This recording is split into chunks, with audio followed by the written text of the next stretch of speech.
ایک زمانے کی بات ہے، ایک پرانا شہر تھا جو اب ریت کے طوفانوں میں دفن ہو چکا تھا۔ لوگ اسے خوابوں کا صحرا کہتے تھے، کیونکہ کہا جاتا تھا کہ جو اس کے کھنڈرات میں قدم رکھتا وہ اپنے خوابوں میں بھی اسی ریت میں گم ہو جاتا۔ اسی شہر کے قریب ایک چھوٹے گاؤں میں 3 دوست رہتے تھے، فارس، آفاق اور حمزہ۔ تینوں بچپن سے اکٹھے تھے، مگر ان کے خواب مختلف۔ فارس بہادر اور نڈر تھا، آفاق ذہین مگر لالچی، اور حمزہ نرم دل مگر خوف زدہ۔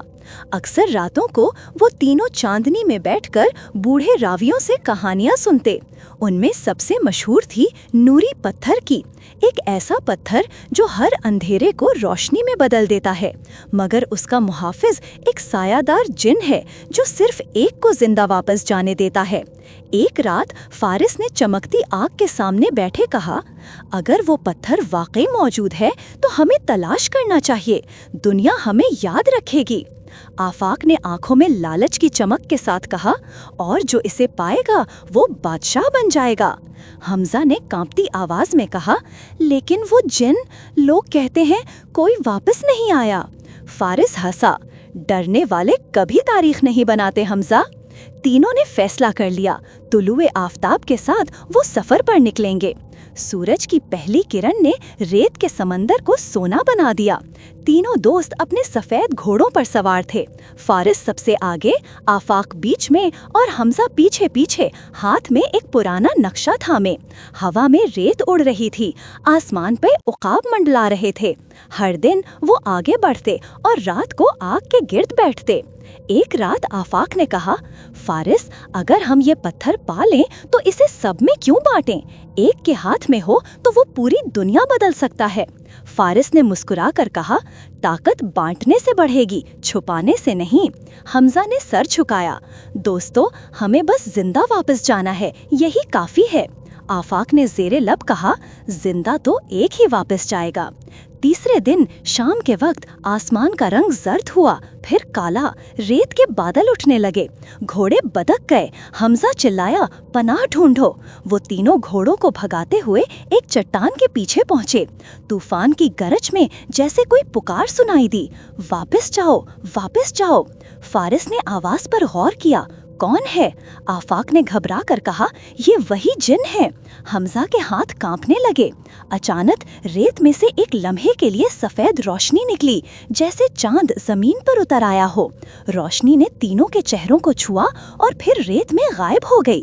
فارس نے آہستہ کہا، یہ کوئی اشارہ ہے۔ آفاق نے تیز لہجے میں کہا، ہاں، موت کا۔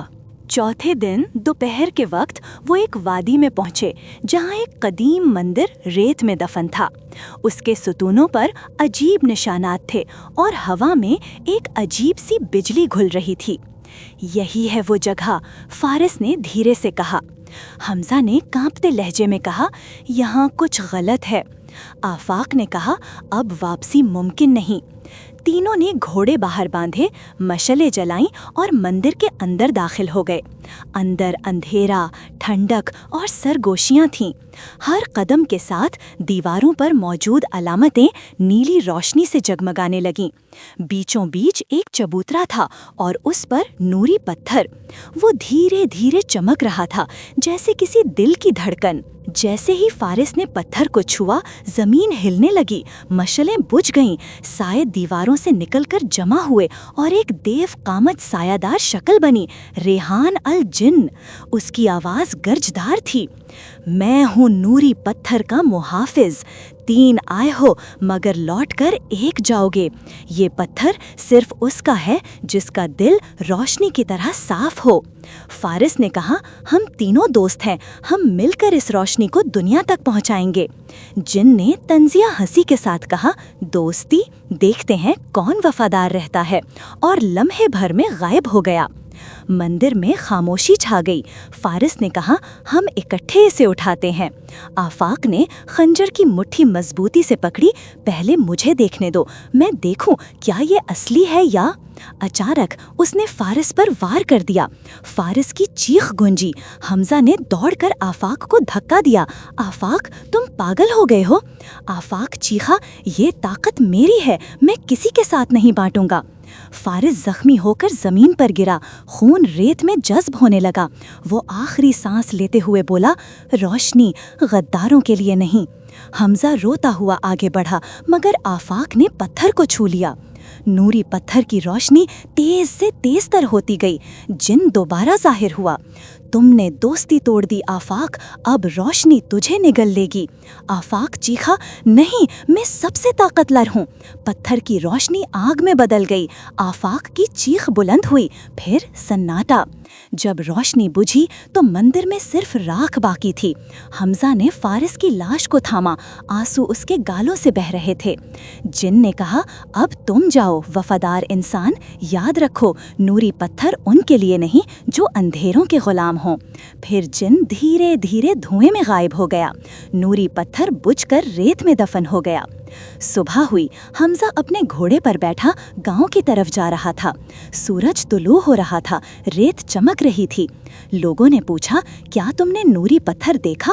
حمزہ نے ہلکی مسکراہٹ کے ساتھ کہا، ہاں دیکھا، مگر اس کی روشنی صرف ان کے لیے ہے جن کے دل میں اندھیرا نہیں ہوتا۔ اس کے بعد کسی نے خوابوں کے صحرا کا رخ نہ کیا۔ کہا جاتا ہے جب بھی چاندنی رات میں ریت چمکتی ہے، وہ نوری پتھر اب بھی کہیں گہرا دفن ہے، اپنی روشنی اس دن کے لیے سنبھالے ہوئے جب کوئی سچا دل اسے چھوئے گا۔